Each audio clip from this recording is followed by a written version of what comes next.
After this call, yes. Hi everyone. It's a great pleasure for me to be introducing the speaker today because it's not every day that you get to introduce your favorite philosopher. So David Chalmers is a philosopher at New York University and the Australian National University. He's the author of many landmark books and articles, including very well-known Conscious Mind, in which a book that has convinced many people to take non-reductive views of consciousness seriously and explore them and even argue against them.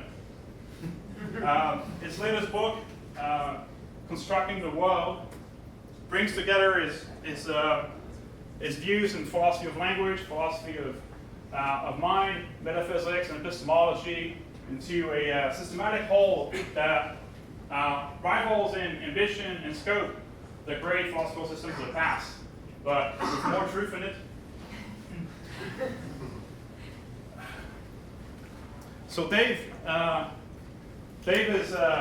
contribution, huge contribution to philosophy, goes beyond his books and articles. He's also plays a major role as an organizer of many events, editor of key publication series, and increasingly organizer of everything in philosophy through services like Phil Papers, Phil Events, and Phil Jobs, which he manages with us at the Center for Digital Philosophy here at Western.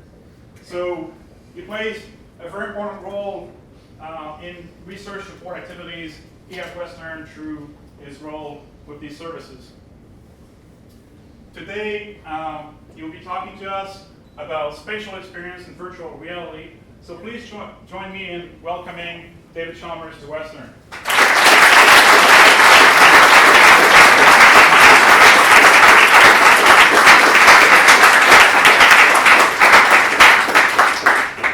Thanks, David, and thanks to all of you for coming. It's a special pleasure to be speaking here at Western Ontario, home of so many old friends, and it's a real pleasure to be introduced by David Bourget, my co-conspirator on so many projects and co-director of the Phil Papers Foundation, who's now been doing really wonderful things in the Center for Digital Philosophy here at Western. This actually is not my first time at Western. I was here back in 1999, I think it was, for an early conference of the Association for the Scientific Study of Consciousness, organized by Mel Goodale back in the day. It was a wonderful conference, although actually my most abiding memory is that it happened to be the same weekend that there was the premiere of Star Wars: The Phantom Menace. So at the end of the conference, we all took off and went to see the Phantom Menace. So my strongest associations with Western Ontario are first-rate research on consciousness and Jar Jar Binks. I'm hoping that at least the second set of associations might get erased on this visit. Also a pleasure to be speaking at the home of the Rotman Institute of Philosophy, whose wonderful, colorful posters I've been receiving in my mailbox for many, many years. They make it to Australia, they make it to New York. These posters are famous throughout the world, so I'm really deeply honored to have my own poster for this event. So today I'm going to be talking about some philosophical issues about virtual reality, a topic I've been getting increasingly interested in lately. I actually, I ordered myself a virtual reality device, an Oculus Rift off the web, and I've been playing around with it, and then I find that I have to actually, give some talks and write about it in order to justify charging it to my research account. So this is the beginning of that project. But virtual reality really raises a lot of philosophical issues. Virtual reality technology is, roughly speaking, technology that produces experiences as of an external reality, but typically grounded in a computer simulation of an external reality. So typical virtual reality technology works with some kind of a headset. So this is the Oculus Rift virtual reality headset that's recently attracted a whole lot of attention. I think the company Oculus was just founded about 3 years ago. This is Palmer Luckey, the CEO of Oculus. And now just not that much more than a year ago, they were bought out by Facebook for $2 billion, who I guess sees virtual reality technology as, among other things, the future of social networking. So in the future, we're all going to be hanging out in Facebook in a virtual world. The Oculus Rift, it still hasn't been released to consumers, but it's online for that sometime early next year. I mean, virtual reality technology has been around for a very long time. Psychologists, neuroscientists, and others have been using it in their work for a long time. Here's a visit I recently made to, I recently visited a virtual reality lab in Tübingen, run by a bunch of psychologists and computer scientists. This is a lab of Betty Moeller here, and here's me all dressed up in a virtual reality bodysuit with 17 sensors all over the suit. So among other things, I got to transform my body, and I could be wandering around the virtual reality. I think at this point I was actually inside a female body, and I'm looking down at my pointy little feet inside the VR. So a lot of very cool stuff has been happening with virtual reality lately, and it's also becoming more and more widespread and available to consumers. But I'm really interested here in the issues that virtual reality raises for philosophy. I mean, one of the cool things about virtual reality is that you can use it to pose a very large number of the classic issues in philosophy and topics that arise for all of the central areas of philosophy through the lens of virtual reality. So perhaps most obviously there are epistemological issues about knowledge where we can kind of reframe the old issue of skepticism about the external world. Descartes asked, how do we know that we're not being fooled by an evil genius into thinking there's a world out there when in fact the evil genius is just feeding us these sensations of the world? That gets reframed as the issue. How do we know we're not in a virtual reality like the Matrix, which many people take to be a way of posing that problem of how do we know that our experience is not completely illusory and deceptive.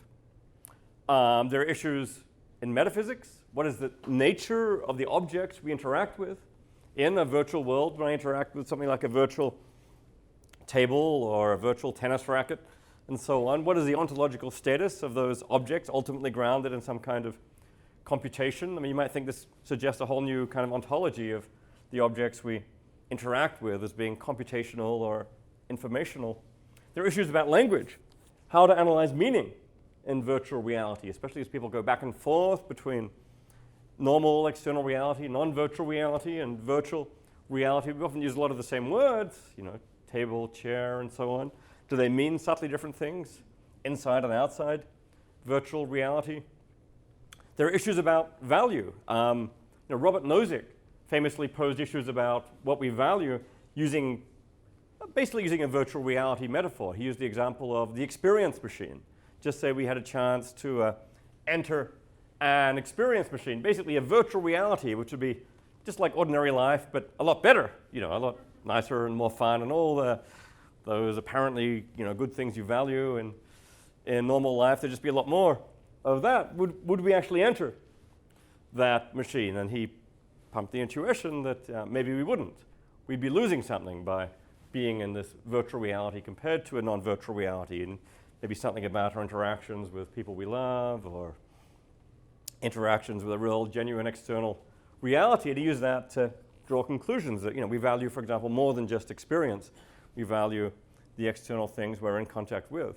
It's an interesting question to what extent people these days will share Nozick's intuition as virtual reality gets more and more commonplace. I suspect that intuitions may be shifting. You can even use VR to pose issues in the philosophy of religion. If we are, as a matter of fact, in a VR like the Matrix, and I for one don't rule it out. Who are our gods? Who created this reality we're in? Well, if it is the Matrix, it's a bunch of machines in the next universe up, or maybe it's just some teenage hacker, running all this on her desktop. So those are a bunch of issues. But today I'm actually going to address issues in the philosophy of mind, and particular issues about perception and illusion. And the question is going to be, is perceptual experience in virtual reality illusory, or is it veridical? Is it accurate? Is perceptual experience in virtual reality a correct guide to the reality that it's an experience of?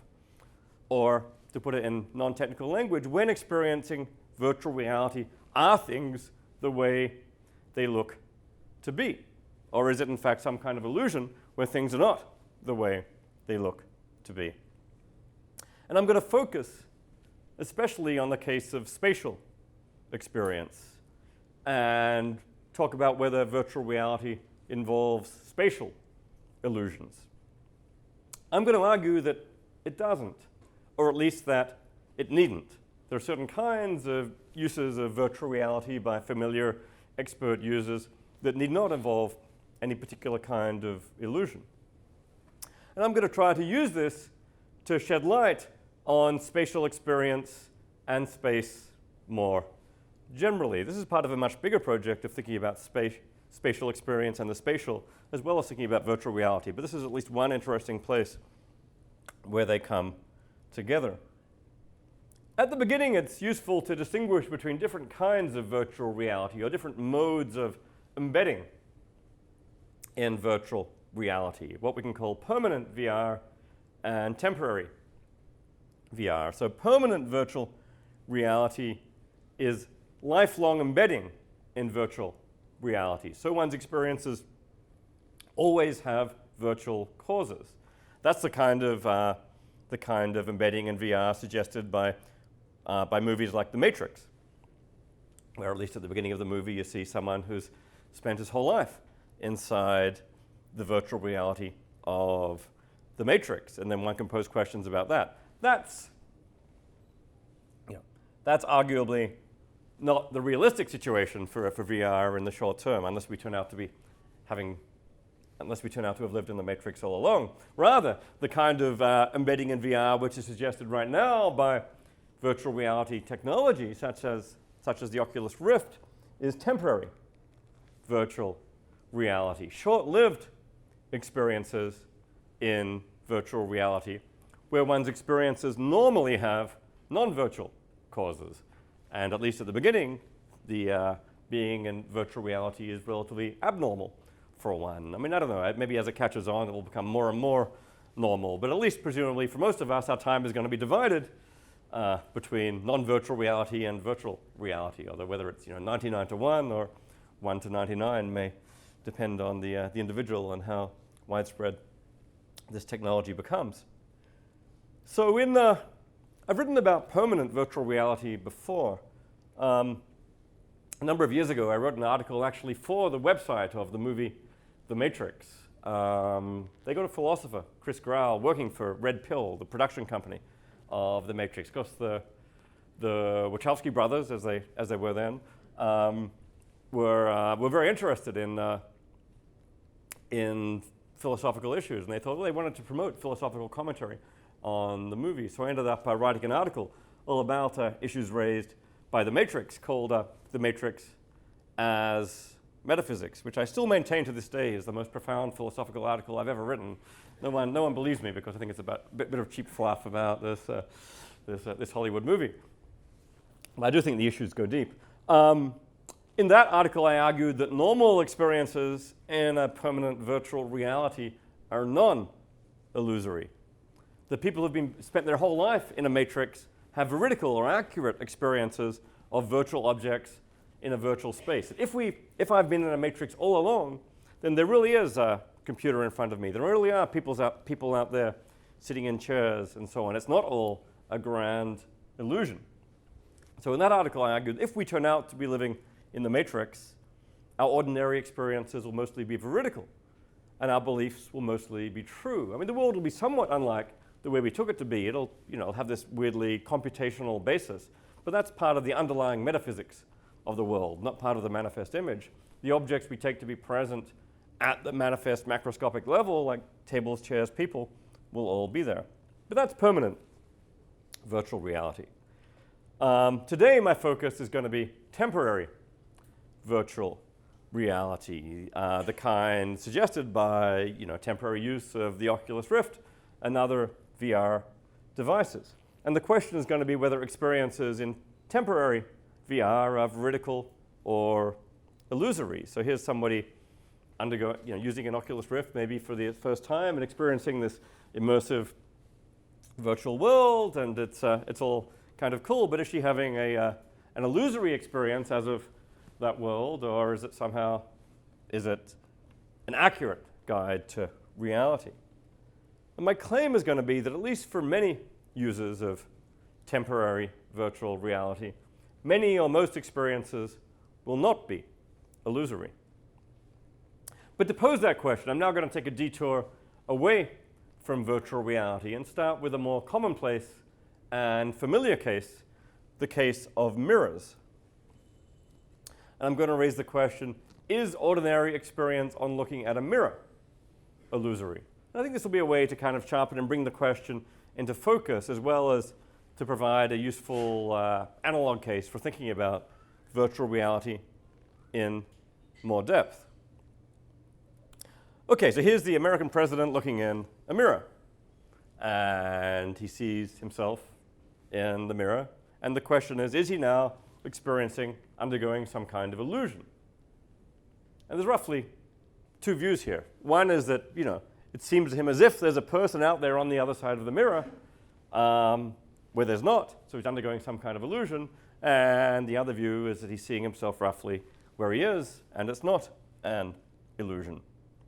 So what's an illusion? Well, an illusion is a perceptual experience where things look to be a certain way, and they aren't that way. So underlying all this is the idea that perception represents the world as being a certain way, a very common, although not universal, view of perception, that things are presented to us as being a certain way in the world, and things sometimes are that way, and things sometimes aren't that way. And when they're not that way, you get an illusion.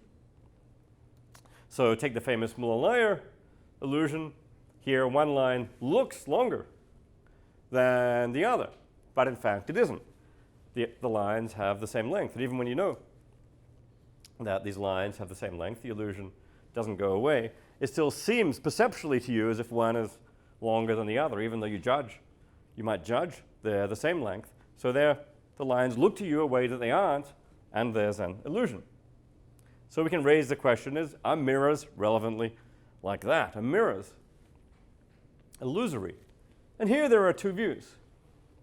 The first view we can think of as the illusion view holds that basically when you look at a mirror, it perceptually appears to you that there are objects so arranged on the far side of the glass when in fact there aren't. So that's an illusion. It's as if there's stuff out there on the other side of the glass when there's no such thing there. Second view, the non-illusion view, is that it perceptually appears to you that there are objects so arranged on the near side of the glass, where in fact those objects are, so it's not an illusion. So in some cases, mirror experiences clearly seem illusory. So I think there are some relatively clear cases of illusion. In particular, you get relatively clear cases of illusion in cases where you don't know that a mirror is present and when you're not expecting a mirror. So for example, take this case. You come across, you wake up and you look out this window, or you think you're looking out this window, and you see a scene like this on the other side of the glass, and you just take it that you're in the middle of a bunch of trees and the woods and so on. It perceptually appears to you as if all that's going on the other side. Now, in fact, it's a mirror. And what you're seeing here is a scene on this side of the glass, but you're totally unaware of the fact that it's a mirror. That is very, very natural to hold. And in this case, you're undergoing an illusion. You're undergoing the illusion that there's all that going on the other side of the glass, when in fact there's not. So that's this kind of case, the case of a looking in a mirror without knowing it's a mirror is perhaps the best case for undergoing illusions. To get the best case of a candidate for non-illusory experience in a mirror, we can think about the case of a rear view mirror when driving a car, or I guess riding a bike. If you're driving a car and looking in the rear view mirror, then the question arises, do the cars visible in the mirror perceptually appear to be in front of you, or do they perceptually appear to be behind you? So think about that for a moment. Here's a rear view mirror of a car. The driver's looking into the rear view mirror, seeing various other cars behind the car. And the question is, does it perceptually appear to you, the driver, that in fact there are all these cars out there in front of you on the other side of the glass, coming towards you, although sort of oddly staying at a fairly constant distance from you? Or does it perceptually appear that these cars are behind you, where in fact they are? I don't know what you think about that, but take a moment to think about it. At least my own intuitions are, at least initially, that somehow the idea of saying that the cars seem to be, they even perceptually seem to be in front of you, somehow does not quite ring true. Here's another case. Seeing a sunset in a rear view mirror. If you hold the illusion view, you're going to naturally say, well, it seems to you that somehow there's a sunset out there through the mirror, maybe through the road. There's some kind of weird other dimension you're looking into, or there's going on down there through the earth. Is the sunset and the sun and the building, all of which is weirdly buried under the road. That's going to be one view. You represent all that is going on in front of you. The other view is that it perceptually seems to you that all this is going on behind you. And I'm inclined to go again. I think the phenomenology naturally favors the second claim, at least for familiar use of mirrors. But anyway, I just want to get the two views on the table for now, and I'll register my own view, which is at least going by the phenomenology of this kind of experience, which really throughout is what I'm concerned with, what it's like for the subject undergoing these experiences. Phenomenologically, it seems incorrect to say that the cars visible in the mirror appear to be in front of you. Phenomenologically, it just seems correct to say the cars appear to be behind you. So, okay, the proponent of the illusion view is not going to be left with nothing to say here. One thing is going to be very natural for a proponent of the illusion view to say, well, we judge that the cars are behind us. We believe that the cars are behind us, but nonetheless, they look to be ahead of us. It's something like maybe the Muller-Lyer case where the lines look to be a different length, but you correct it at the level of belief or judgment. So the cars look to be in front of you, but you've learned enough about mirrors you now know to figure out that the cars are in fact behind you. So that's one thing that could be said. A slightly more sophisticated version of this might even concede that they look to be behind us on the grounds that when we talk about how things look, at least in ordinary English, that's just a complex mishmash of claims about judgment with claims about perception. So, we say they look to be behind us because we sort of judge them to be behind us. Nonetheless, at the level of purely perceptual representation, perception represents them as being ahead of us. I don't want to deny there are some levels of perceptual representation at which they might be represented that way, but at least at the level of perceptual experience, subjective perceptual phenomenology, I'm inclined to think this just gets the perceptual phenomenology wrong. And one way to bring this out is by looking at certain cases where mirrors yield illusions, even though you know it's a mirror. So I started with a kind of case where you don't know it's a mirror, and you consequently get an illusion. But there are cases when you know there's a mirror, and you still get the illusion all the same because the illusion is so powerful. So I did a Google search and on mirror illusion and got all kinds of stuff from over the internet. So here is one interesting case. Apologies for the slightly creepy image.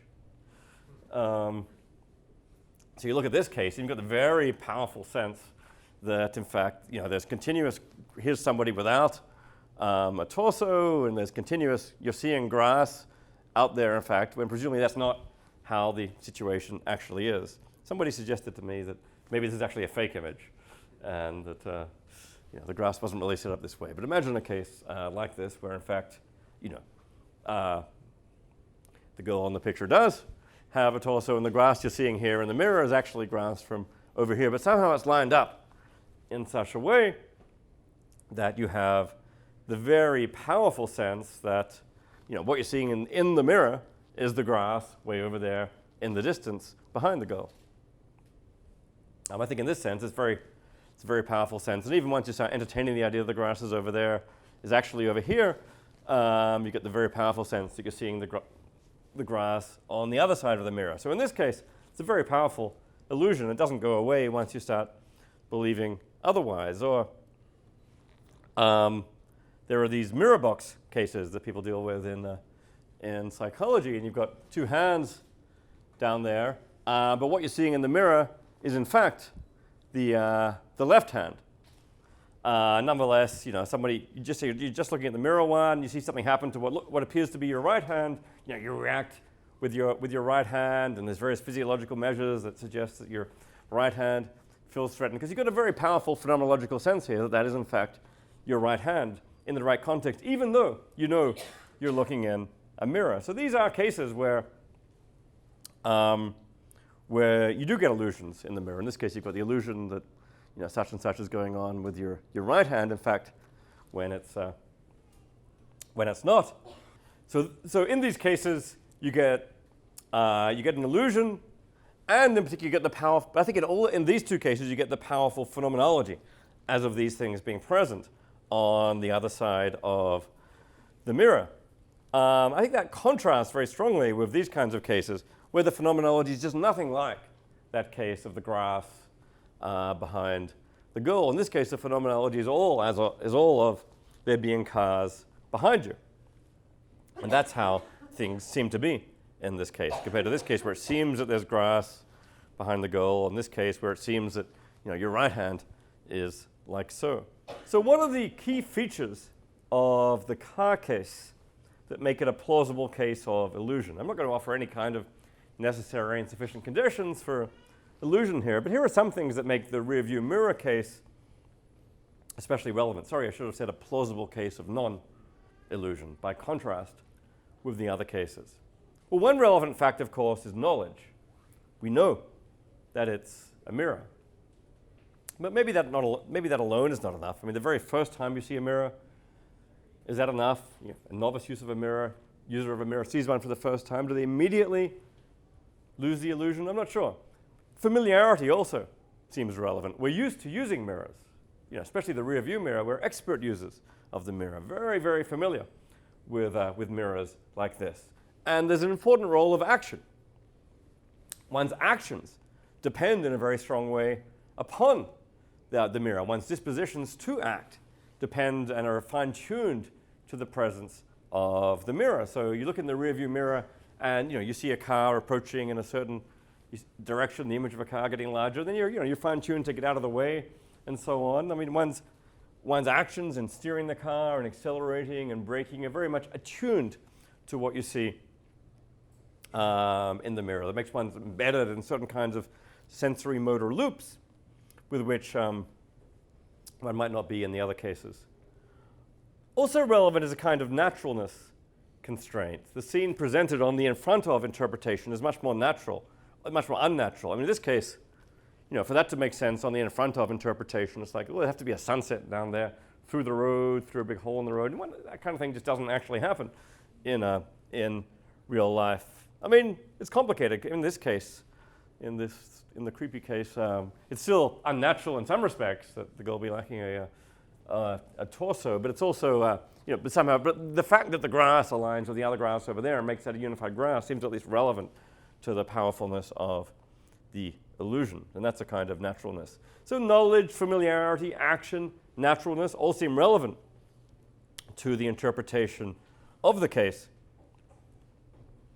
Perhaps, and one can argue about just which are the most relevant features. One can argue that this is a case of what philosophers and psychologists call the cognitive penetration of perception. There's been a raging debate for years now, certainly since mid-20th century, if not before, about whether cognition makes a difference to perception, whether what one knows or believes makes a difference to how things are perceived as being. So, back in the 1950s, a bunch of psychologists wanted to say that, yes, there are all these cases where knowledge makes a difference to how things are perceived as being. Then there was a backlash against that. These days, cognitive penetration has started making a considerable comeback, I take it, in psychology, and it's re-inspired another backlash. There was a recent BBS article by Brian Scholl and Chaz Firestone saying there's no cognitive penetration and one can explain all the cases away. Anyway, the debate is raging, and it's moved into philosophy, with philosophers arguing about whether there really is cognitive penetration of perception and what difference that makes to epistemology, to the status of perception in providing knowledge of the external world. I'm inclined to think that the case of mirrors is a pretty good potential case of cognitive penetration of perception. It seems it yields cases where knowledge of, for example, whether a mirror is present makes a difference to how things perceptually seem to be. One can get a kind of contrasting pair of cases going. Two near identical cases involving a subject looking into a mirror. In the first case, the subject knows it's a mirror and experiences objects as being in front of the glass. In the second case, the subject doesn't know it's a mirror and experiences objects as being behind the glass. So here's such a case. In this case, if you know it's a mirror, if you believe it's a mirror, you're going to be inclined, I think you're likely to experience all this is going on this side of the room, in the room you're in. If, on the other hand, you believe it's not a mirror, but a window, you're likely to perceptually experience all this is going on in another room on the far side of the mirror.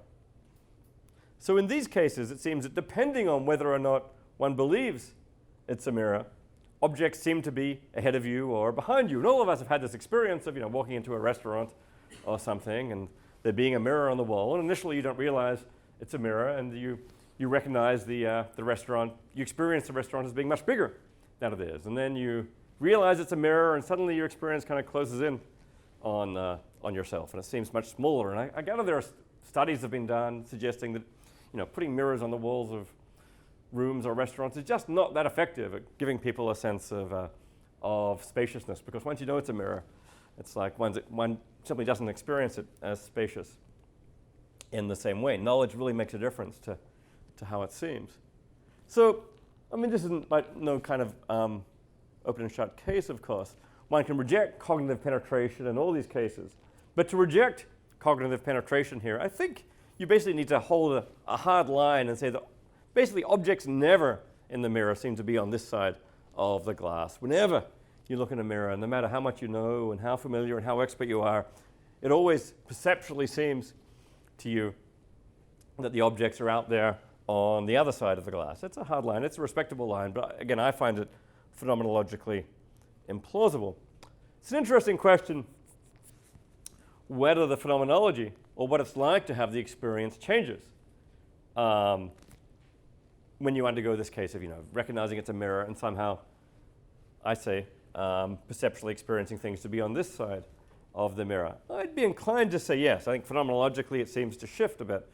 So if so, then you get cognitive penetration, not just of how things are represented in perception, but of perceptual phenomenology itself. What it's like to undergo the experience changes. But if you say no to this question, you get an almost equally interesting conclusion that perceptual representation might change even though the phenomenology does not. I'm inclined to think that the first horn is the right one to take here, but they're both interesting. Anyway, this phenomenon, for want of a better name, I'm inclined to call the cognitive orientation of perception, where background knowledge determines the general orientation of how things seem to be in a perceptual experience, so that what one perceives to be the case changes with changes in what one believes, but generally about this kind of orientation of background structure and in particular spatial orientation. I mean, there are interesting questions about the relation to this. There's many more familiar phenomena, I mean, this is somewhat familiar, but many phenomena that get discussed a lot in psychology to which this is connected, including perhaps most obviously cases of perceptual adaptation. There are all kinds of cases where something changes in your environment to distort one's perception in ways and one ends up adapting to it. There are the famous cases of inverting goggles, where an image is inverted on the retina, and at least initially, one represents the world as being upside down. And then people wear these inverting goggles for a few days, and they adapt to it. And after a few days, people report things seeming relatively normal, and they take them off, and things are upside down again.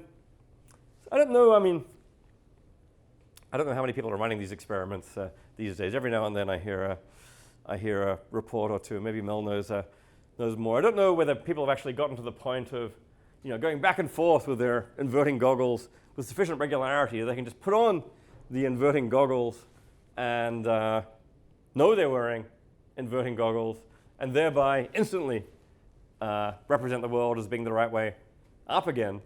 Or maybe give them some fake inverting goggles and tell them they're wearing the inverting goggles, and now suddenly everything is upside down until they realize when it flips around. Then you'll get really parallel cases. I suspect, prima facie, you might think the ordinary mirrors are somewhat a bit like these cases, but involving much faster or more immediate perceptual adaptation. And it's an interesting question, how much of that is just because we're used to using the mirrors. So very fast perceptual adaptation. The timescales are potentially different, but you might want to see the case of perceptual adaptation to, say, inverting goggles as a kind of cognitive orientation, although at least in the early stages, the timescales seem somewhat different from this kind of immediate kind of background knowledge. But standard perceptual adaptation is a slower process. One can generalize this to side viewing. Not just seeing things as behind you, mirrors at 45 degrees in front of one, objects seem to be off to the left or off to the right. One can obviously extend this to video cases. This is now walking down the slippery slope to virtual reality. Mirrors, you can get the effect of a mirror with a video screen from a camera pointing behind you. In fact, many cars now have little video screens that play the role of a rear view mirror. In your van, you look at this screen, which is tied to a camera and shows what's behind you. Actually, people use these. I don't have one of these in my car. People use them, say they're not quite as easy to get used to as regular mirrors. It takes a while, but you do get used to them, and then you do have the same sense of all this going on behind you. So here's someone looking at you can imagine someone looking at a video screen that's showing what's going on behind them. Maybe they're playing some cool quasi-video game where they need to interact with what's behind them, and a screen could play very much the role of a mirror. Eventually, all this will seem to be behind you. Or in other cases, it could be showing objects off to the side. The objects will seem to be off to the side. There's cases of remote video. Video screens in front of you showing cameras attached to various remote objects. Maybe, a robot, which I know to be somewhere out there on the grass. Once I get used to this enough, a video screen in front of me, it might be that my perceptual experiences, then objects seem to be in front of those objects rather than seeming to be in front of me. And yeah, well, I mentioned the remote robot case as analogous. So okay, now we'll switch to virtual reality and raise the question that I started with. Is the experience of virtual reality an illusion, or are things as they seem to be inside virtual reality?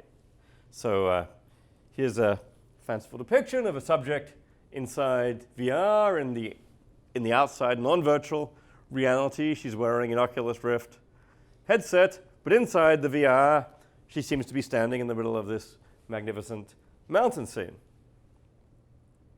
And the question is she now undergoing an illusion as of being in this mountainous world when in fact she's not? So in that old paper on the Matrix, I argued that at least if we've been in virtual reality all our lives, then things are as they seem to be. There are still tables and chairs and so on. They're just virtual objects constituted by computational processes, which is no worse than being constituted, say, by quantum processes in the world as we ordinarily take it to be.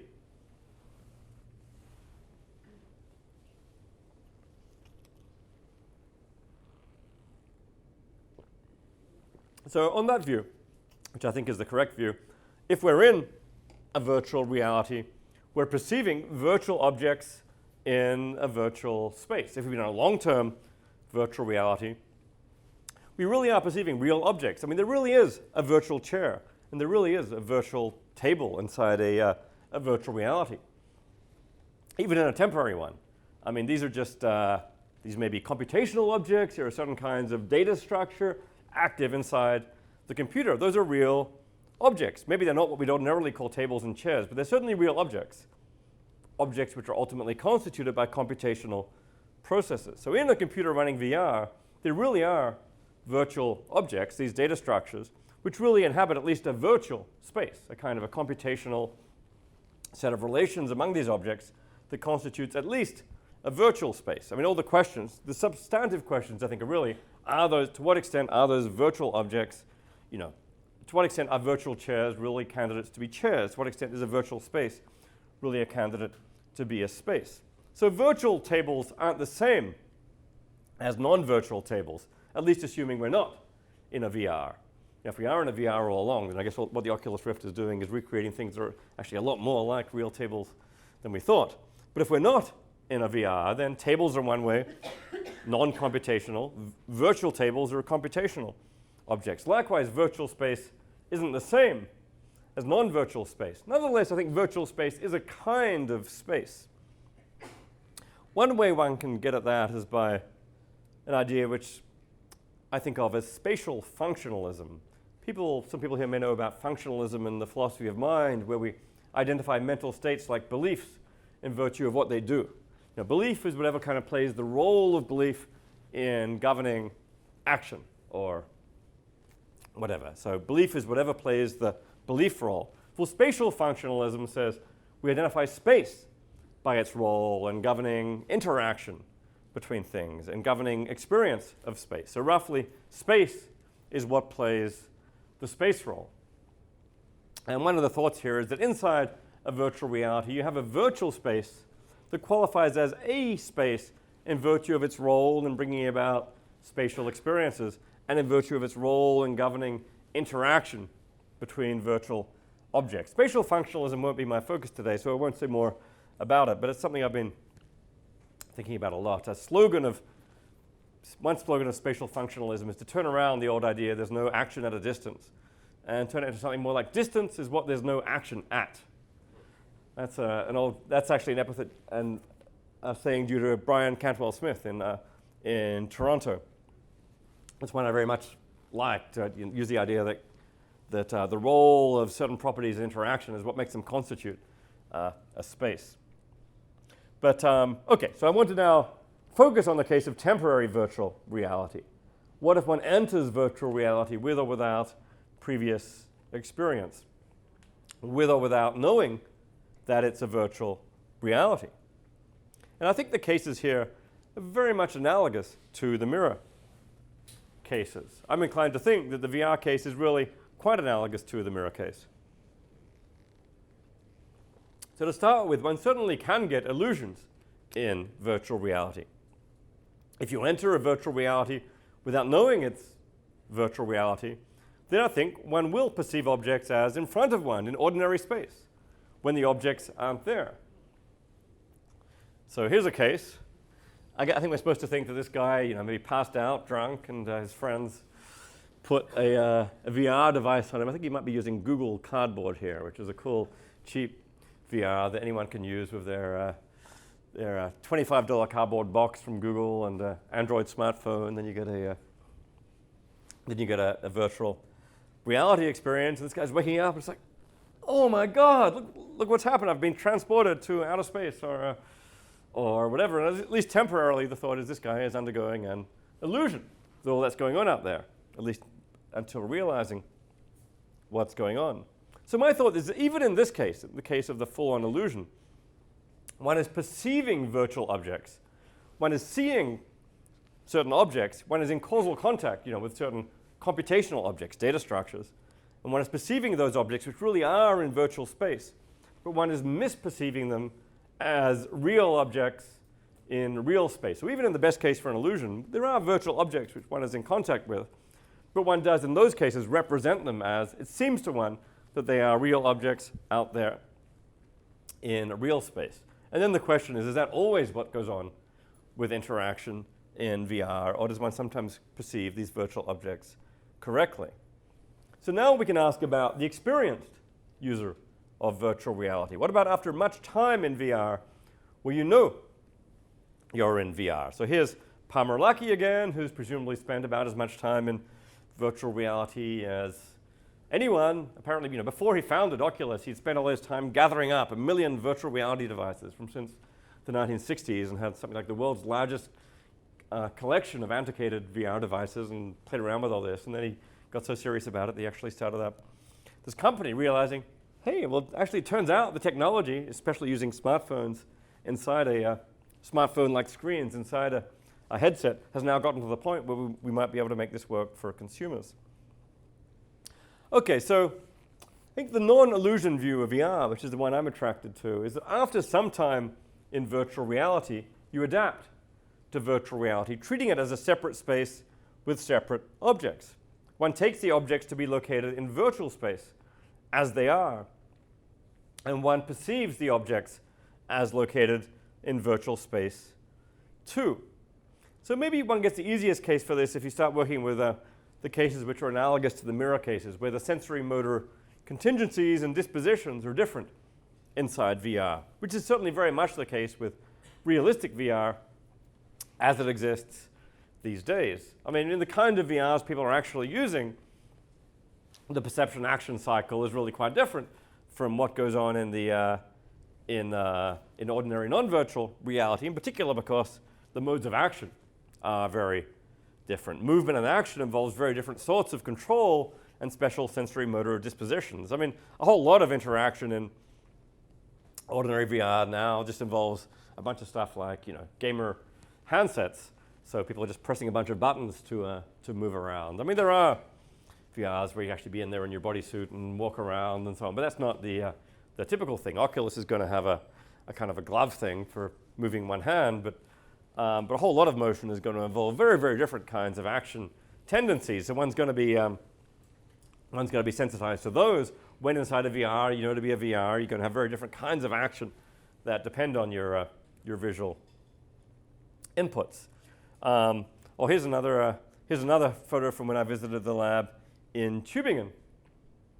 At this point, I'm standing on in the non-virtual reality, I'm just standing on a plank in the lab.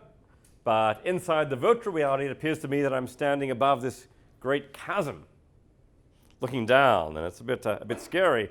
And then they say, "Now step off the plank." Like, hello, I don't think so. And then it's like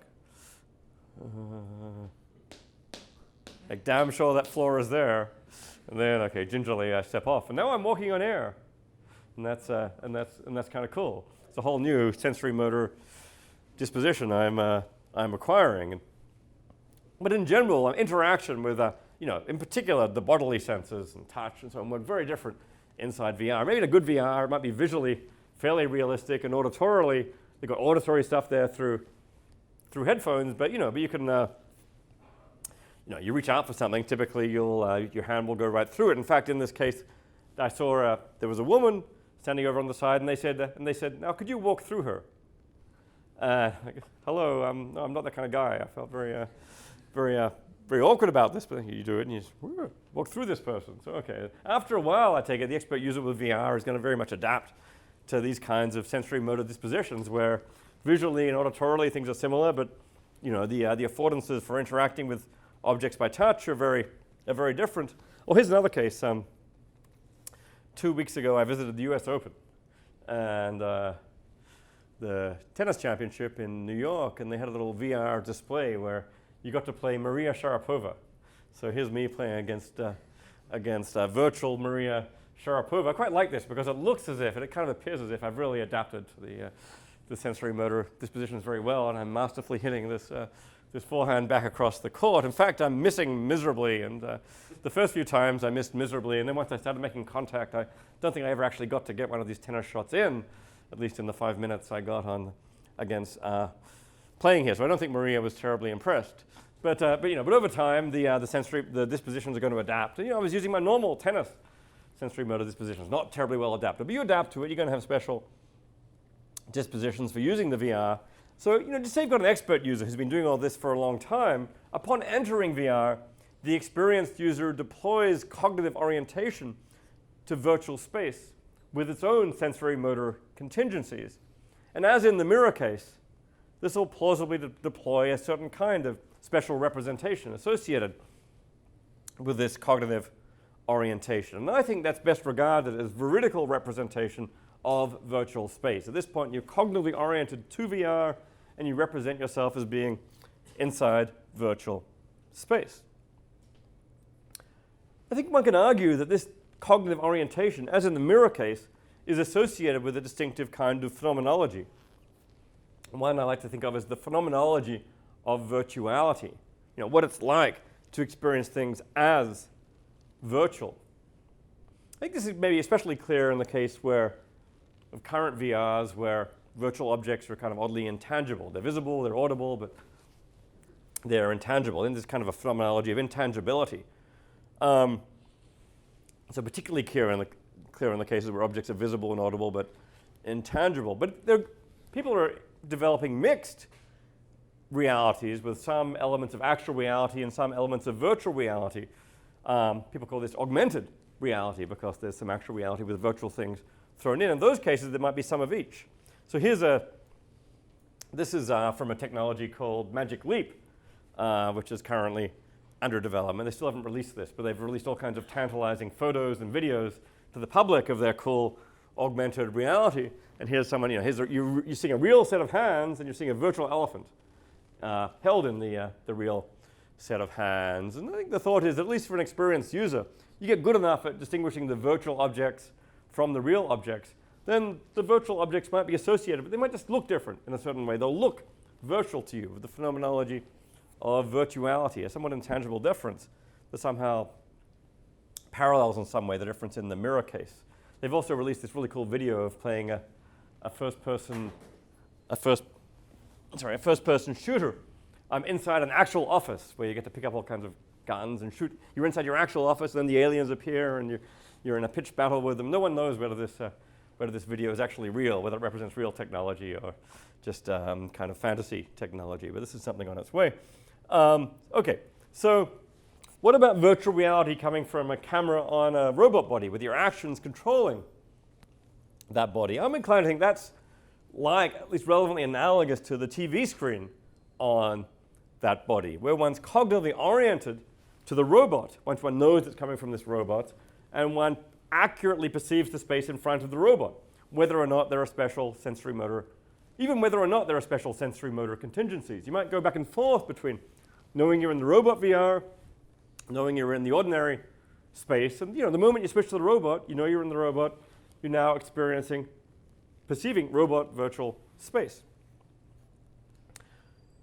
Now, I guess it's easiest in the case of sensory motor contingencies, but one can extend it to cases, though, of perfect virtual reality, where the sensory motor contingencies might be very much the same as in ordinary reality. So what about familiar use of a perfect virtual reality for a short period of time with the same kind of sensory motor contingencies? You go into the Matrix, and I guess the sensory motor contingencies are a bit different in the Matrix, at least for Neo. He gets to do all this cool stuff involving ducking bullets that he's not able to do in normal reality. But by and large, the contingencies are much the same.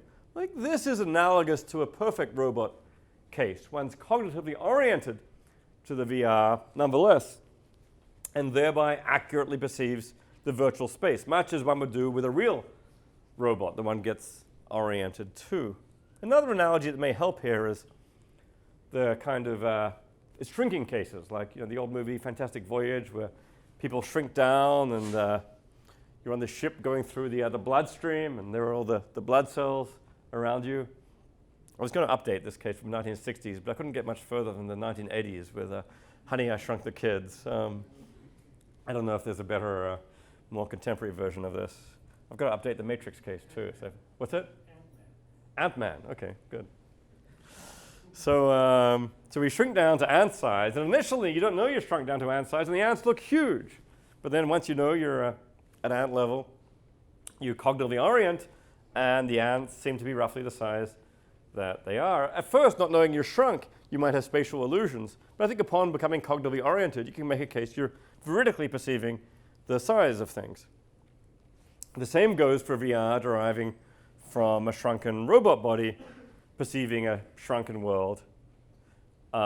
With cognitive, to say there's a little Ant-Man robot with a little Ant-Man video screen producing a VR for you. I think with cognitive orientation, with appropriate knowledge and sensitivity to what you're perceiving, one will veridically perceive the size of things in that world. And I think you can make the case that the same goes for VR deriving from a virtual world.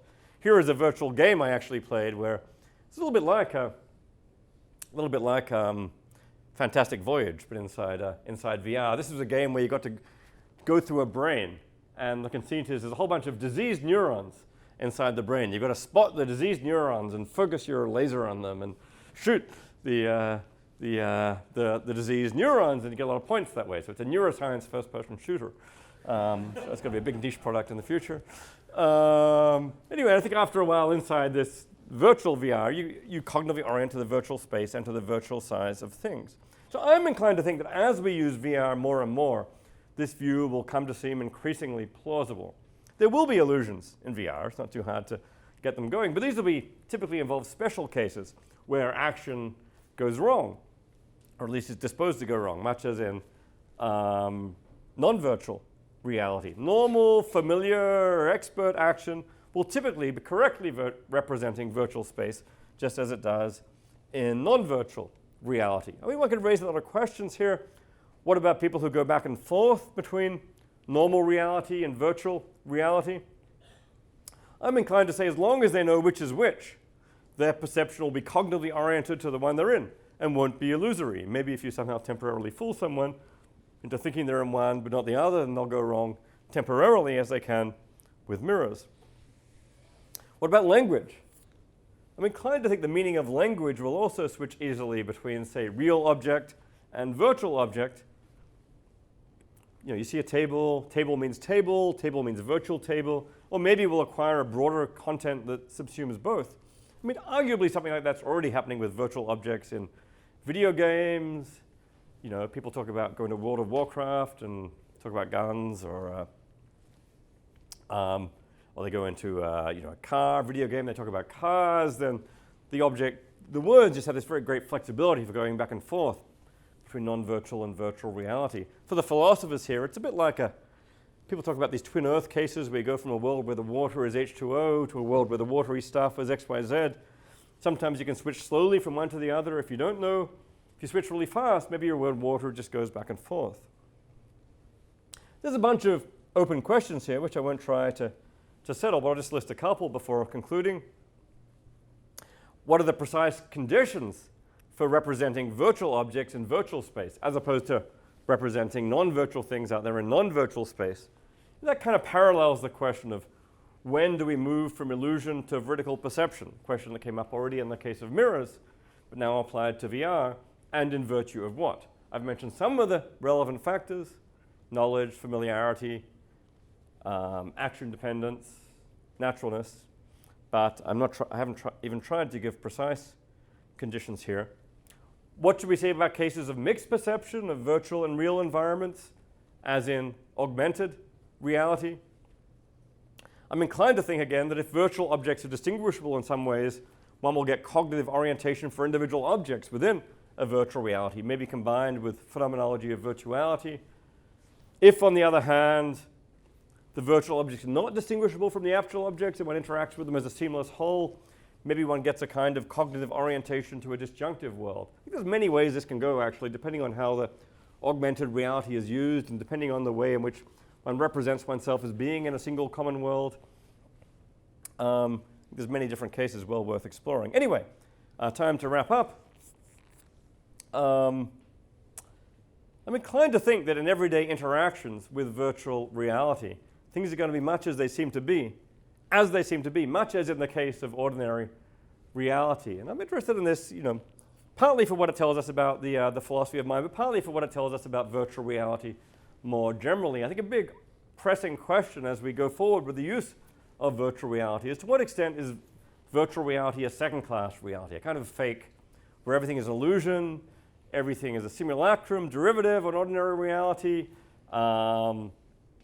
It's not valuable, it's kind of worthless, and so on. That's one view. The other view is that virtual reality is actually, there's nothing intrinsic about it which is worse than an ordinary reality. That what one's perceiving is perfectly real. It's different, but it's perfectly real. It's got a somewhat different metaphysics, but it's just as, in principle, it's just as value. And there's nothing, at least, about being virtual that makes it worse. So I'm inclined to favor, ultimately, the second view, that virtual reality is not a second-class reality, but ultimately could count as a kind of first-class reality. I can't claim to have made that case today, but maybe what I've said can be seen as at least one plank in making the general case that virtual reality is not second-class reality. Thanks.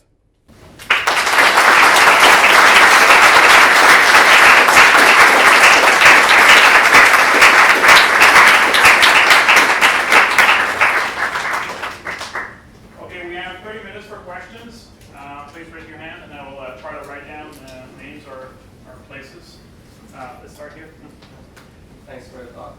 It seems to me that there's an asymmetry between this reality and the virtual reality, in that virtual reality is somehow included or a part of this reality and not vice versa. I agree there's an asymmetry. And wouldn't this make that virtual reality kind of like a second-class reality? Well, it's a component reality. Australia is part of the Earth. Does this make Australia a second-class reality? It's smaller. So one sense in which non-virtual reality is better is it's more encompassing. Yeah, for example, if one was to spend one's life restricted to the virtual reality, then that would be somehow restrictive.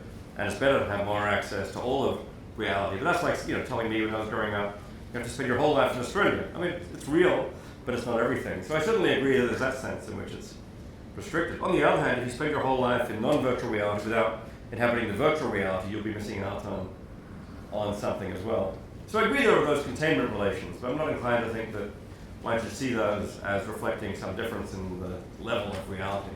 There's one more thing, though. Objects in virtual reality are less complex than objects in this reality. So they're caricatures of real objects.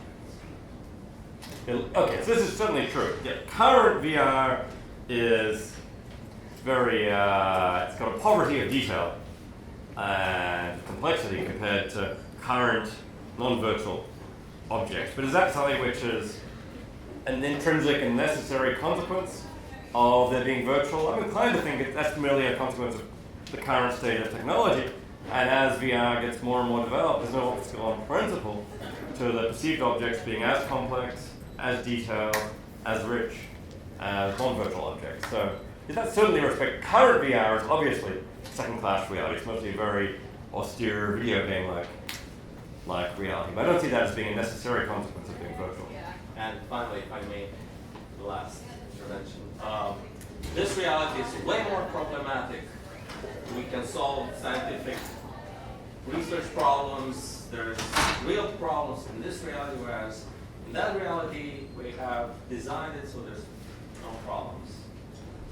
So you like problems? That's the idea? Well, no, but problems are a hallmark of the richness of that world.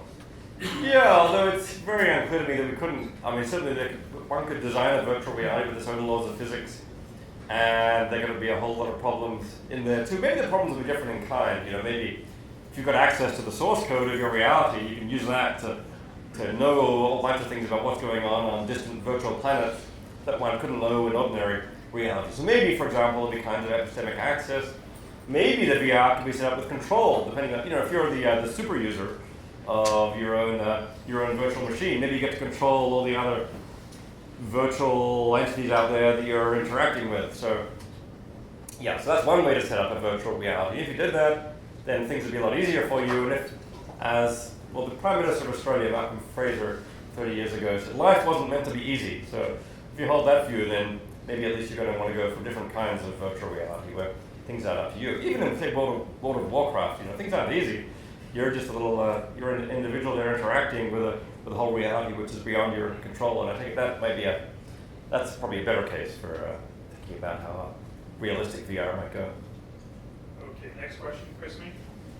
Hi, I was thinking the contrast between temporary and permanent VR seems to raise a different kind of issue, which is that all of the sort of inferences we typically make from our perceptual experiences have arisen from a very complex developmental process, given the way we visually and tactile interactions with the environment. And as we grow up, we develop all these ways of making inferences from our sort of phenomenological experience.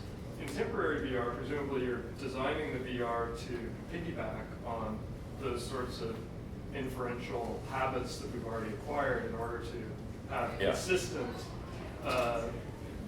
virtual space and virtual objects. But in some sense, it seems perhaps derivative in that sense, that you're designing the virtual reality to reflect those inferential processes. Whereas in actual, if you're thinking of permanent VR,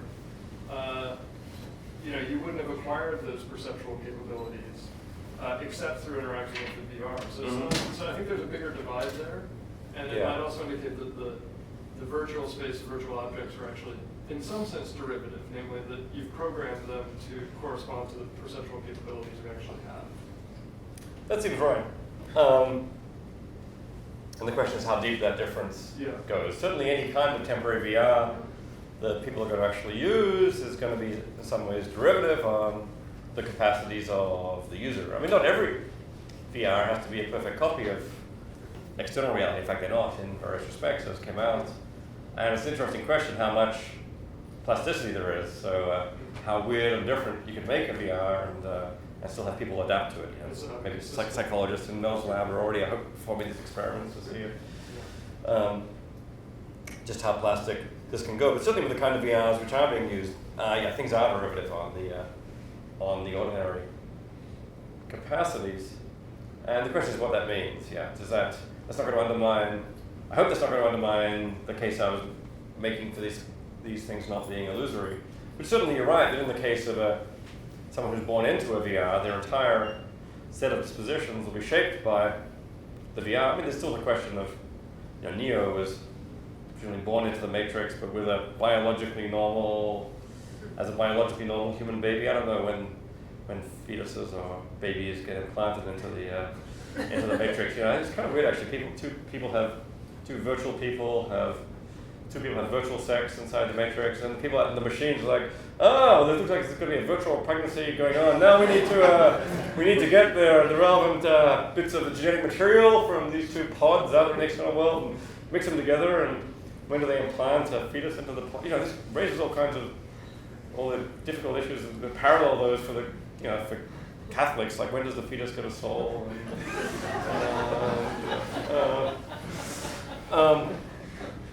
But sorry, what was the question again? It was whether there's a sense in which that makes sense. Oh, that's right. There will be some virtual space. Even in the case of a permanent user of virtual reality, if it's someone with a non-virtual component, that non-virtual, the baby or the fetus or whatever is going to maybe be shaped by an evolutionary history outside virtual reality.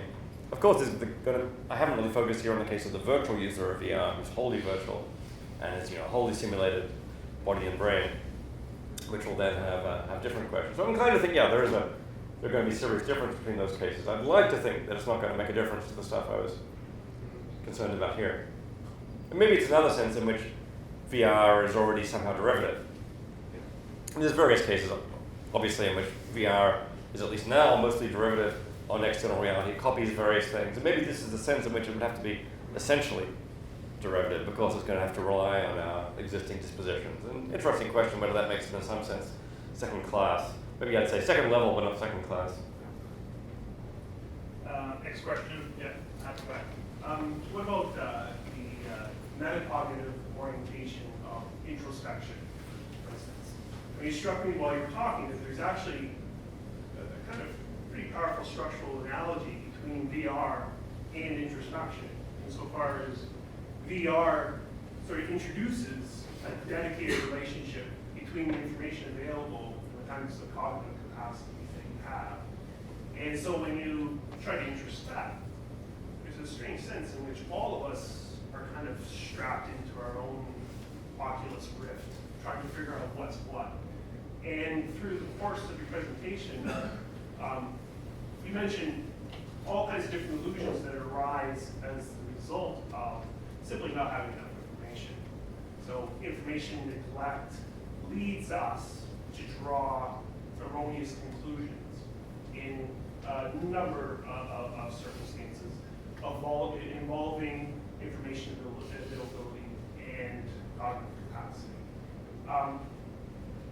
So does this generalize to, say, more profound, traditionally held to be more profound questions of philosophy of mind? I mean, could you look at VR as a kind of sort of test run to try to figure out what the cognitive landscape is of introspection?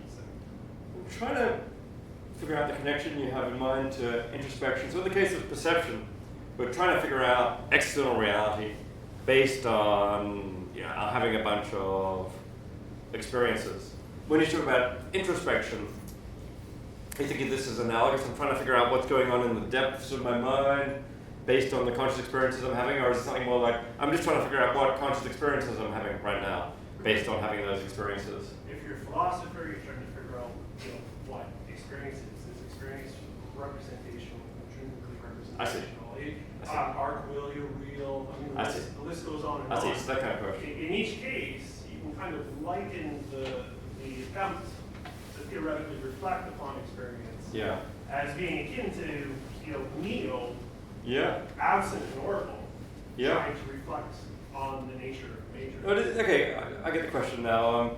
One relevant parallel is whether our knowledge or our theoretical views about the mind change the way our mental states seem to us introspectively as one undergoes a kind of cognitive orientation or cognitive penetration. So here's one thing. Over time, over the years, I've gradually gotten more sympathetic with a representational view of conscious experience. That all experience represents the world. So it now introspectively seems to me to be totally obvious that my perceptual experience is very deeply representational and represents all of you out there and so on. But early on, this was much less clear to me. I was at least pretty unsure whether to see conscious experience as representational or qualitative. And then it didn't seem anywhere near as obvious. So one interesting question is whether my introspective experience has now changed. I mean, even if the first level experiences of the world didn't change, has my introspection now changed? So introspectively, it now seems to me to be representational, whereas early on, it introspectively didn't seem to be that way. And it seems to me there's at least, certainly it's a viable hypothesis that our theoretical beliefs about the mind changes the way it seems to us introspectively. And I don't know, there must be a million data points about this. But there's a frame of reference angle to the question though as well. I mean, in the case of the matrix, I mean, if you can't get out, you can't get out. And so you would argue that, look, these things are real simply because, within the framework of the types of problems posed within this virtual reality, cognition works. It kind of seems like we're in the same boat when it comes to introspection as well. It's only after a certain point when we start asking certain kinds of questions that things break down. So that if you just say use practical common sense to figure out what's going on in your head, introspection is not problematic at all. But as you sort of ramp up the questions and become more and more theoretical, the problems start piling up. And so I'm inclined to think there is a fairly close parallel. I mean, I think a lot of people have been inclined to say there's a difference. And in introspection, we can be fairly sure of getting things right at a certain level. And then, maybe the debates will concern the underlying metaphysics and so on. Arcane questions like what is the underlying structure of experience is not necessarily introspectively obvious. So maybe in a way, Descartes' view or a Cartesian's view of the case of perception of the external world, there's nothing like that. You can't even be sure of getting the manifest stuff right. Whereas on my view, it's at least closer in the perceptual case to that standard view of the introspective case. One's got a pretty good case. Actually, it's easier than one might have thought to get the manifest stuff right. But the traditional skeptical problem of are we actually in the external world is at least to some degree transmuted to the question, can we know the metaphysical nature of things in the external world? Are they, for example, at the bottom level virtual or at the bottom level non-virtual? And maybe there's an interesting analogy between that and what goes on in the introspective case where, again, knowing the manifest features but still being somewhat in the dark about the underlying metaphysics. Are we going to have to speed up a little bit? Sorry. Black teacher there. Okay, yeah. I have two questions. First, if we present mood-aware stimuli into the VR, can we still have the illusion in the VR? Yes. Okay, yeah, okay. Then the second question is, for me, I think the VR is kind of visual stimuli presentation to us. We just have a very big, very detailed visual stimuli and present it in a very, very big screen in front of us. So that means anything we have seen in the VR is at most just mimic to the reality stimuli. That means, okay, I think we cannot create a VR experience over or transcendent the reality experience. And another reason I'm going to say that just because all the VR stimuli is kind of created or made from the visual perspective from the reality. That means if we don't have the visual perspective first, then we cannot create stimuli into the VR. Or another explanation would be like all the visual perspective in reality is defined or explained by our brain or nervous system mechanism or operation. But in a VR, again, we present visual stimulus to our nervous system. So personally, I still think VR for me cannot get over the visual experience in reality. So at most, VR just similar to have a very mimic to reality. Was the word mimic? Mimic is kind of copy. Yeah. Yeah, the direct copy. So there are going to be cases which are like this. There certainly are cases where the reality we're experiencing is very much based on an external reality. When I was in Tübingen, they had a mock-up virtual Tübingen. I got to wander around virtual Tübingen. It was great. I learned a whole lot of stuff about Tübingen. I went to places I'd never been in the actual Tübingen and the virtual Tübingen. This was quite clearly a copy of non-virtual Tübingen. But I think there are a lot of cases there are a lot of virtual realities which aren't like this. World of Warcraft is maybe similar in some respects, but not in other respects. And there are going to be increasingly weirder and more wonderful versions of VR that don't really mimic the external reality at all. I mean, you said something about the role of the screen, and that was what I didn't quite. The fact that it's all projected from a screen, does that alone suggest that there's some kind of mimicry here? Was that your thought? Yeah, I mean, depending on how you design the stimuli into the in the VR. For example, if we can distort or create distorted stimuli, then in the VR, then our visual experience in the VR will be totally different from the reality. Like you say, if you upside down, and then you have your brain has to adapt to the VR situation. Yeah.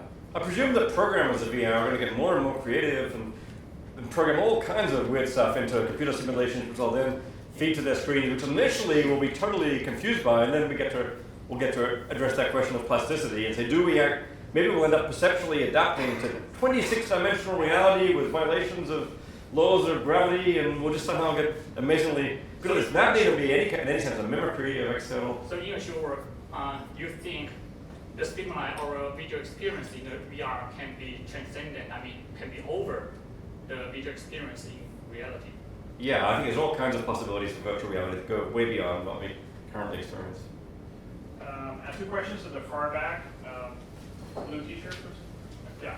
What about dreaming? Does dreaming share any of these same perceptual characteristics? Does it raise any of the same issues? Yes, I think it pretty well raises all of them. And my treatment, I think, will actually be in some sense roughly parallel. I probably should have said something about that during the talk. But one can see dreaming as a kind of virtual reality where the reality is simulated on another part of one's brain, roughly, where one's own cognitive system is serving as the VR programmer. Now, dreams are typically much more fragmented and less stable and pretty temporary and so on, but so all that makes a difference. But if we kind of shifted the case, if we move to particularly stable and cohesive dreams that last a long time, then it becomes more and more like the VR case. One thing with dreams is that typically when one's dreaming, one doesn't know one is dreaming.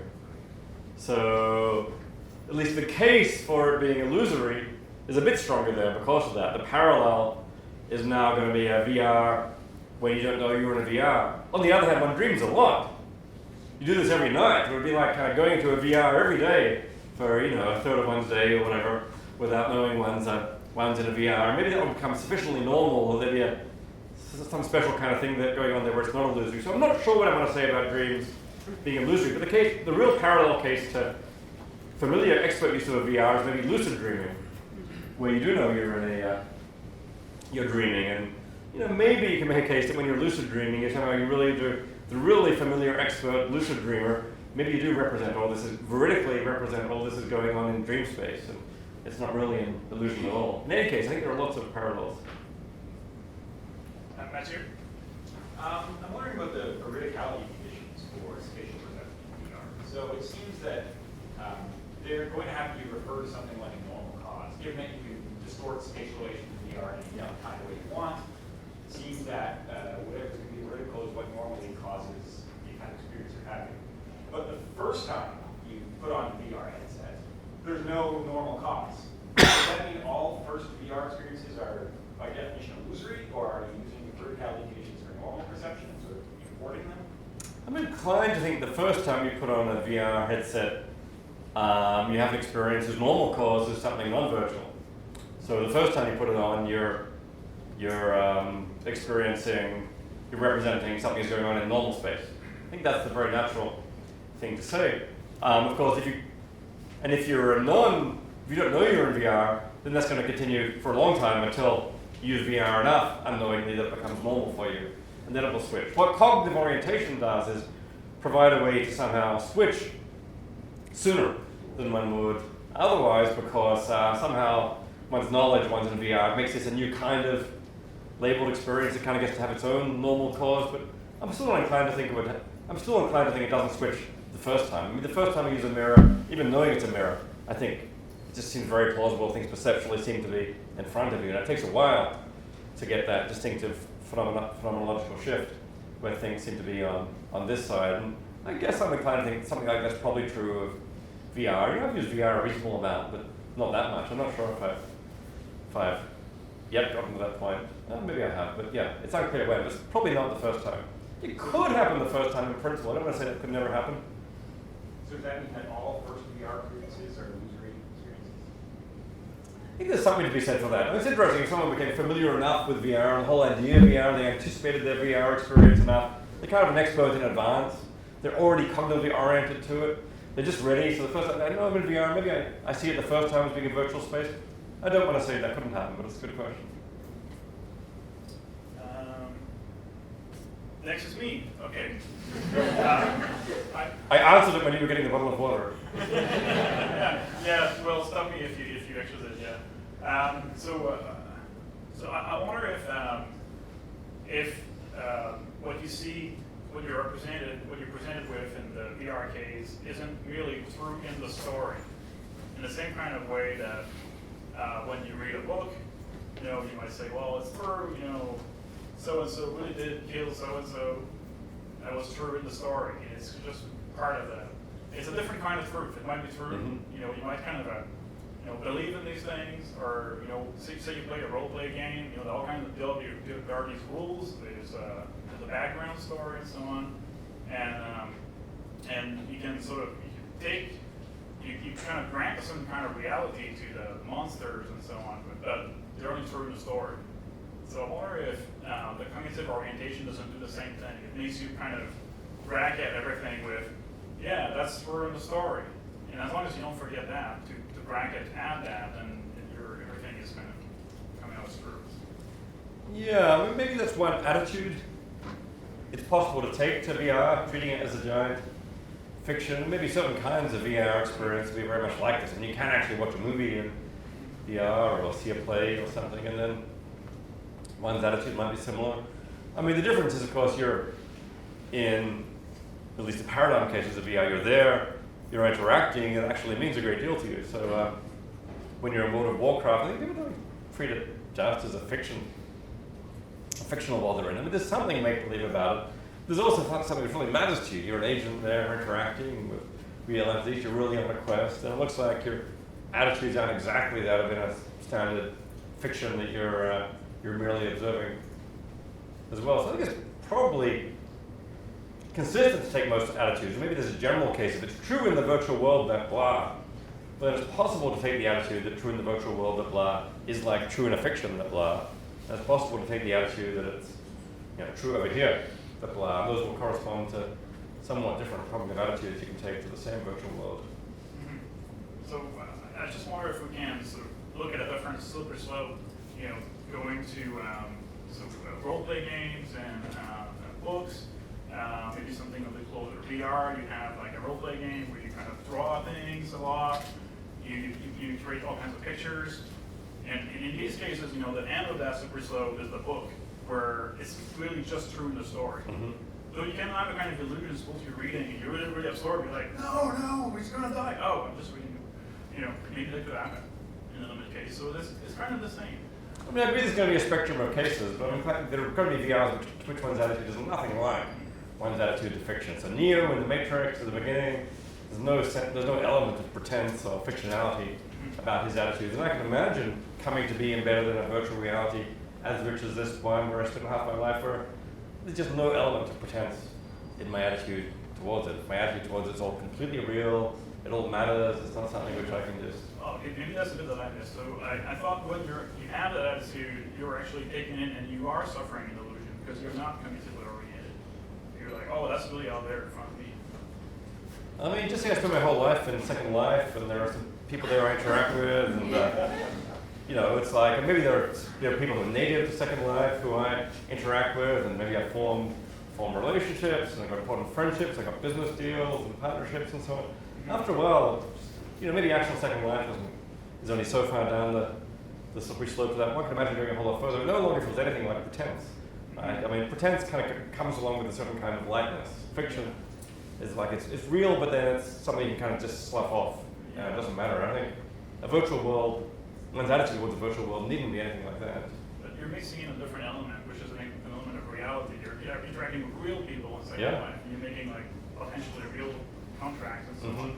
So that we have to take that out because that part is real. So now we're going to need Robinson Crusoe Second Life. Sorry. No, we're going to have Robinson Crusoe Second Life, where you're on a desert island and you form relationships with the trees and the animals. Well, anyway, I'm going to stop myself. Maybe one last question over here. Yes. It's about the moral importance of virtual reality. So if an agent commits a robbery in Grand Theft Auto or some other first-person shooter, that agent doesn't go to jail in the real world. He would go to jail in the Grand Theft Auto world, and actually many people play video games exactly because they can commit actions that are illegal in the real world through the virtual reality without going to jail in the real world. So there are different norms about the real world and virtual reality. Perhaps a way in which the virtual reality is a second-class reality is that we will never attribute so much more importance to virtual reality as we do with this reality here. Say that last thing again, perhaps. That it's correct. Virtual reality could be a second-class reality because the moral importance we attribute to things that happen in the real world is always bigger, provided that in society there is somebody that is able to track what realities are virtual and what realities are real. Yeah, I mean, certainly that's the case now. That, what happens in VR is morally lighter, more lightweight than what goes on in external reality. I don't think it's completely morally empty. I think, there can